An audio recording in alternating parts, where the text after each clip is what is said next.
Thank you so much, and good morning to all of you. Thank you very much for the very kind invitation for me to be here today with you. It's a pleasure to be in beautiful Tallinn, and it's a privilege for me to be here in this very timely and important conference. As you revealed already, I've been around on the European civil protection scene for more or less 20 years, on and off in different types of positions. But I think this is truly a unique moment in time. I have never seen such a sense of urgency and such a need to change and to transform, as Kuno was mentioning. And Estonia is certainly a country that has always been a front runner in this respect. And I really want to salute the efforts that you've been making on many of the issues we'll be discussing today. I'll walk you through a few slides just to give sort of the scene from a European perspective. And I think it's fair to start by saying that we're facing a completely, radically new reality across the European Union. And that is related to the double challenge that European civil protection is facing today. On the one hand, that is related to climate change, leading to more natural disasters, more intense disasters, more complex disasters, more frequent disasters. If you think back of the forest fire season we had this year in the south of Europe, more than 1 million hectares of forests were burned. That is an absolute record. We've never seen that before in the last 20 years.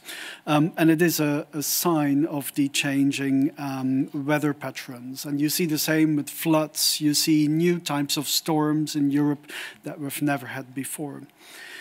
And at the same time, we see the security landscape evolving very rapidly. As was mentioned by the minister this morning already, critical infrastructure disruptions. We've seen several of these recently, cyber threats, hybrid threats.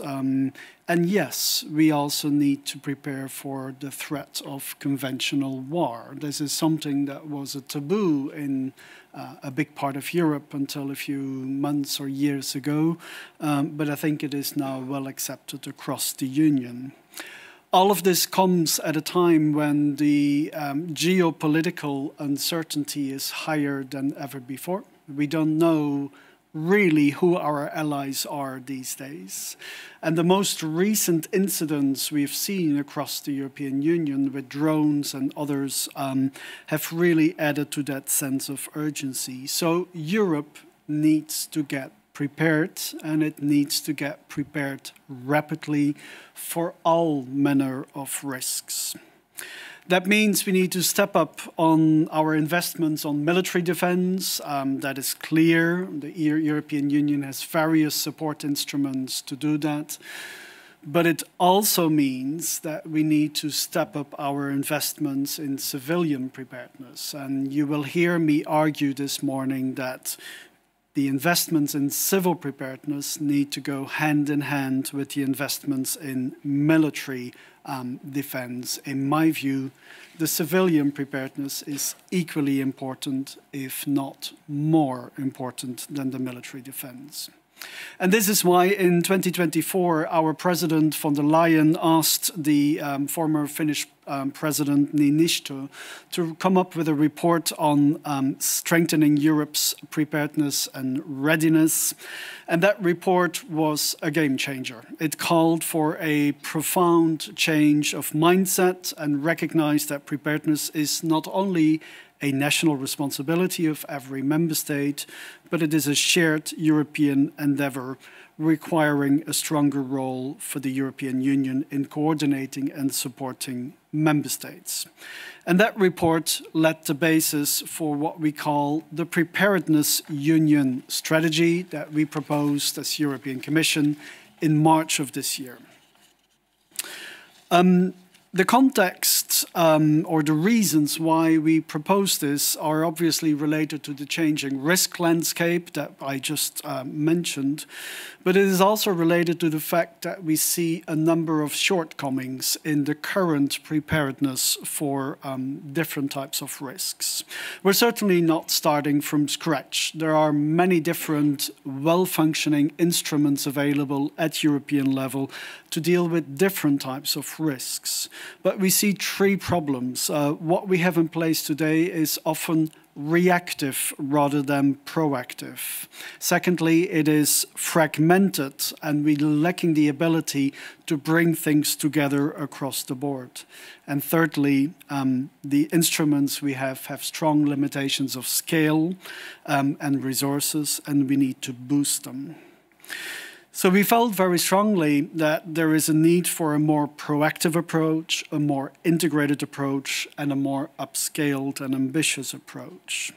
So the Preparedness Union is the EU's first attempt at a truly comprehensive preparedness approach across all policy areas, across all governance levels, and including all stakeholders. It is aimed at fundamentally changing the way we work and for all of us to adopt a mindset of preparedness. It is built upon three principles. As you can see, it's all hazards. We don't have the luxury of selecting one or two particular threats that we focus on, but we need to get prepared for many different types of risks and threats. It also takes a whole-of-government approach. Preparedness is not the responsibility of civil protection alone. It is not just my responsibility, it is the responsibility of everybody in government, from agriculture to road or transport or tourism. Everybody needs to contribute to the preparedness approach. And finally, we need a whole-of-society approach where it's not only a government's responsibility, but also the private sector and also our citizens need to take responsibility. There's 7 thematic blocks included in this strategy. I will not go into any sort of detail on any of these, but I'll rather zoom in on a few that I think are of particular importance. But very broadly speaking, we think there is an important case to work on more foresight and anticipation. We need to identify the vital societal functions that we need to keep running at all times during crisis, including war, and we need to build up the resilience of these vital societal functions. We need to get our population better prepared. We need to involve the private sector.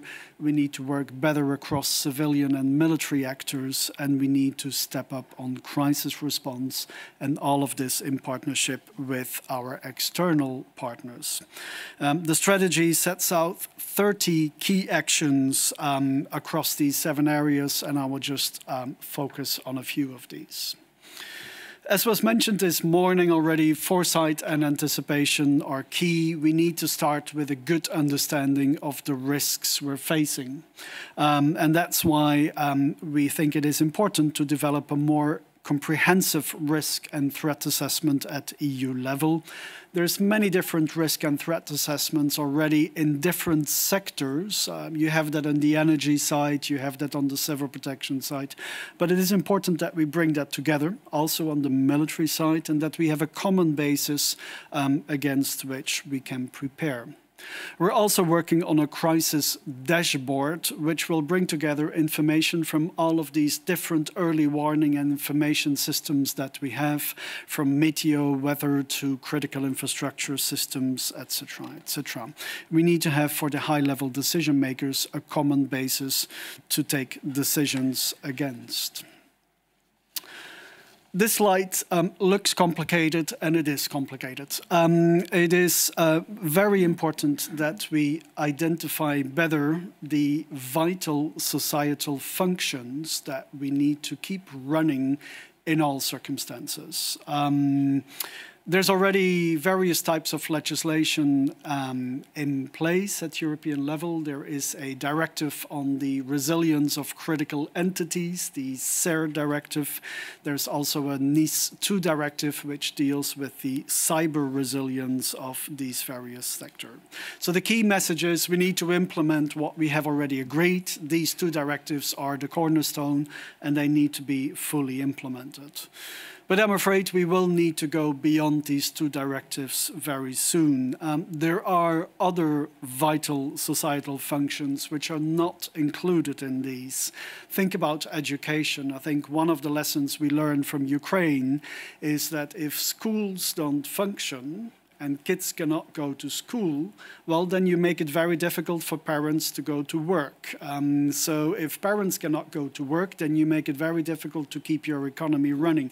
So everything is linked in these sort of circumstances, and I think education certainly deserves to be considered a critical sector.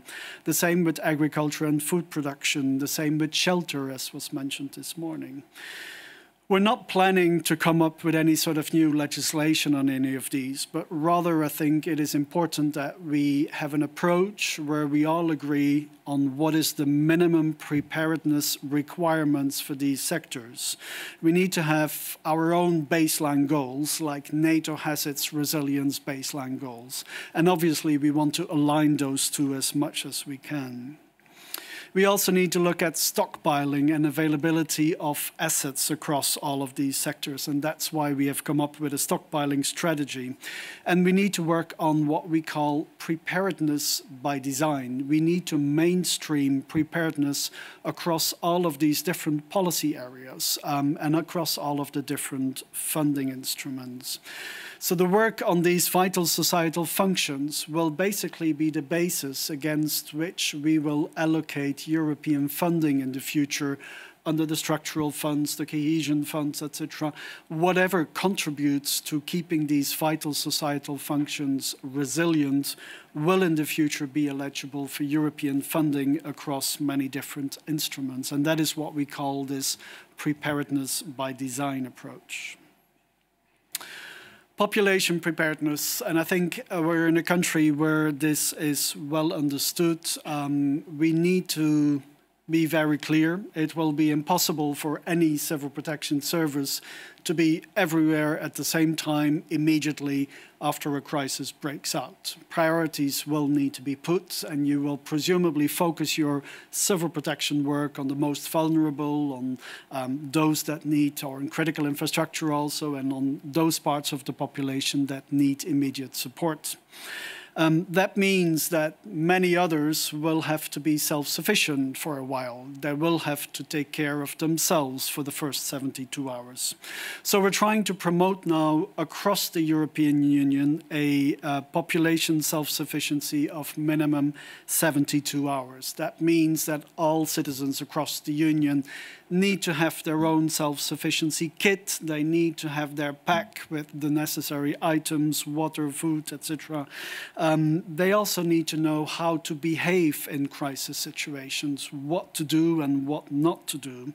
And there needs to be more volunteering, there needs to be more social networks where we can encourage our citizens to take care of vulnerable neighbors or others. The private sector also has a key role to play in all of this. A US general mentioned to me the other day, if the economy collapses during a war, then you have de facto lost the war.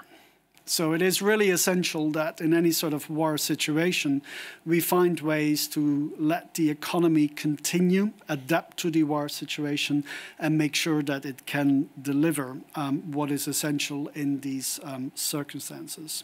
So it is really essential to make the private sector an ally, to make sure that they are aware of the risks and to work with them. And that's why we have included in this strategy a proposal to establish a public-private preparedness task force.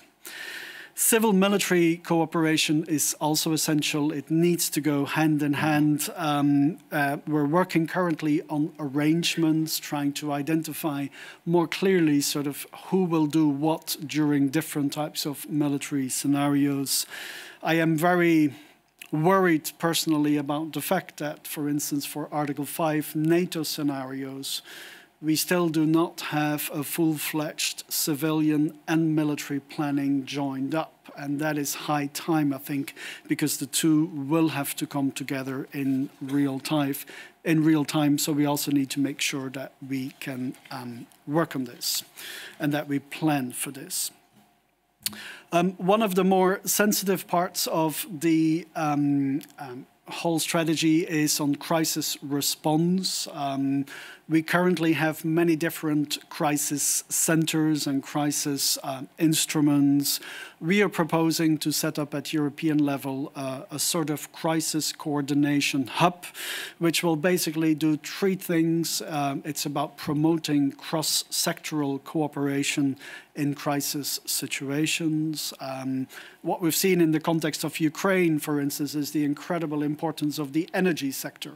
We need to keep the energy sector running, and therefore it is important that you can work across civil protection, energy, but also health and transport and many other areas. Secondly, anticipation. This crisis coordination hub would be much more proactive. It would basically try to anticipate what other developments might take place and make sure that we are ready for these. And finally, it would focus on CIV-MIL cooperation, what I already mentioned. On external partnerships, I just want to mention the incredible importance of the partnership between the EU and NATO. I think it is very important that the two become even more joined up in the future and bring their different types of work together. As the Minister said this morning, the 1.5% spending target should include, it must include civilian preparedness as well, and it must be seen as equally important as the 3.5 spending target on core defense. You will find in the European Commission a close ally in this respect. I will leave it at that at this stage. Very happy to come back later on in the panel. Thank you so much. At this point, I would have actually a combination of only one question for you, which takes two angles. How do you see, what's the member states' willingness or preparedness to adopt those changes, what you are making on the EU level too? And the second part of the question is that do you monitor that how seriously the member states are actually behind those declarations? So do you monitor if they put 1.5% of GDP under the civil protection or the broader civil defense in a way? These are very good questions. On the first question, I think it is fair to say that there is a broad awareness across all member states that these are very special times and that we need to step up on the civil protection side. I think that part of it is a key by now. It is agreed. Everybody is on board. That being said, member states have different risk profiles. While this part of Europe is very worried about the war threat and all of the related hybrid threats, there's other parts of Europe that are much more worried about climate change and where natural disasters play a bigger role. Through this strategy, we're trying to bring these two together and to find an approach forward that is interesting for both groups or all member states across the EU. So I think there is a political awareness and a political understanding that we need to step up. On the last part of your question, is that translating into budgetary commitments in all member states? The answer is clearly no. While the risk of forest fires is going up all across Europe, the total number of firefighters across the European Union is going down. there has not been a very structural investment in the area of civil protection for many years. Some member states are now trying to change that, trying to increase that. But of course, we're living in a moment of a lot of budgetary difficulties. And so many member states have now understood the need to step up, but have difficulties finding the budgetary resources to do so. And I think that's where European cooperation has to be part of the solution. Thank you. Thank you very much. Thanks. Thank you.